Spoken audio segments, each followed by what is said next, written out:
Невообичаен инцидент утрово ги вознемирил станарите во зграда на булевар Партизански одреди во скопската населба Ѓурче Петров. Станарите сведочат дека додека се истурал бетон во објект кој е во изградба веднаш до зградата, ѕидот при земјето на зградата се урнал, а бетонот и циглите од соседниот објект целосно навлегле во заедничкиот простор, искривувајќи еден од носечките ѕидови и нанесувајќи штета на електричните и водоводните инсталации. Среќа во несреќа велате што за време на инцидентот никој не се нашол во влезот, па штетата е само материјална, но се длабоко загрижани за својата безбедност. Бараат итна реакција од надлежните институции, но и одговорност за изведувачот на работите во соседниот објект.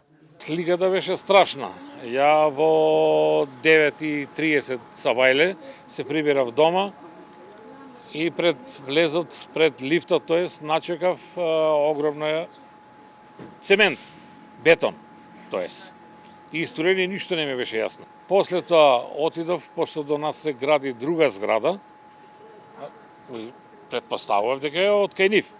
Повикав луѓе и тие се чудеа, викаве, ние гледаме дека ни бега бетон, не знаеме каде. А целиот бетон бил кај нас. Имаме голема штета, како ќе испадне на крај, ќе видиме. Луѓето се вознемирени, значи од нова, права, здрава зграда, имаме хаварија. Случајот станарите веднаш го пријавиле во полиција, пошто полициски службеници извршиле увид на лице место. Веднаш потоа станарите пријавиле и во општина Ѓурче Петров, барајќи инспекцијски увид за состојбата на зградата по инцидентот, но велат оттаму им било кажано дека инспекторите можат да ги очекуваат утре. Став за инцидентот побаравме од општината, но до овој момент оттаму не добивме одговор.